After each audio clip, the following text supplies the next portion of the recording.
the same questions that all of you are leaving in my comment section, the same ones that my private students sometimes they'll ask me, because the rules are whatever the fair value gap is that has the imbalance candle, there's always three, okay?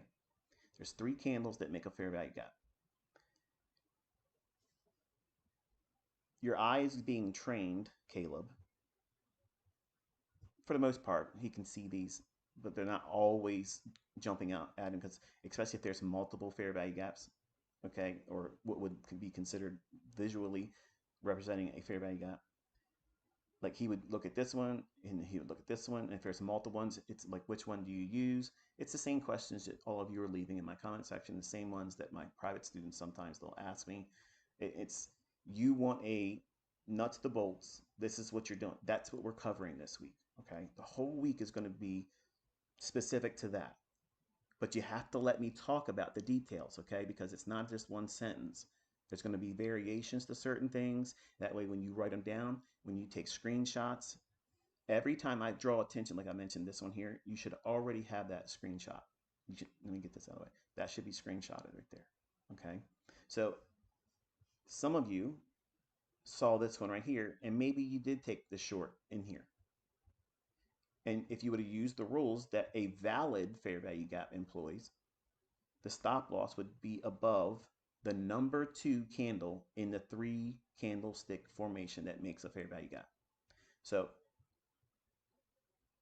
if we look at it like this,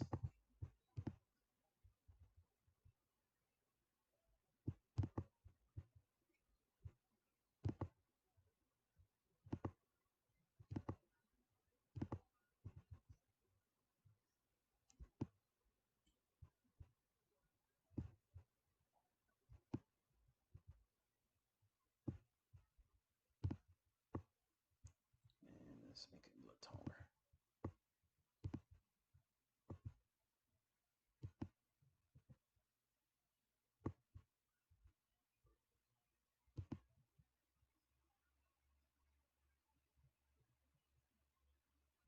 Okay. 1 candle, 2, and 3. If the market has moved lower, this candlestick in the middle, that is your kind of like your trigger candle. That's the one you're watching to see stay open. This is number 1 candle. This is number 2 candle.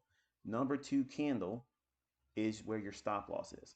That's your, if you're really trying to use the most leverage, not that that's something you should be encouraged to hear. I'm not trying to encourage you to over leverage, but if you're going to be using maximum leverage, you're placing your stop loss right there.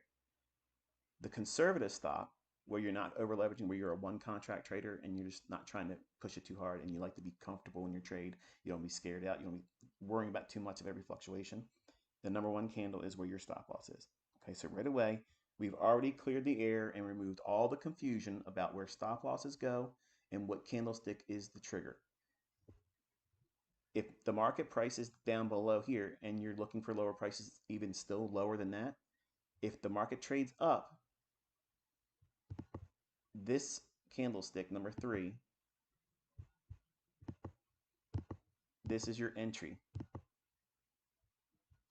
That candlestick's high, or 1 tick below it. If you're absolutely 100% certain that you believe strongly that it's going to drop, I will use a 1 tick below that candlestick's high. Now, you can do something like this. Don't worry, there's plenty of fair value gaps for me to trade off of. Just focus here first.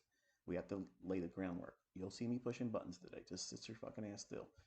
The low and the high, that is your consequent encroachment of this hypothetical fair value gap. Okay? So this to this candlestick's high, that's your sweet spot. In a perfect world, if all things being perfect,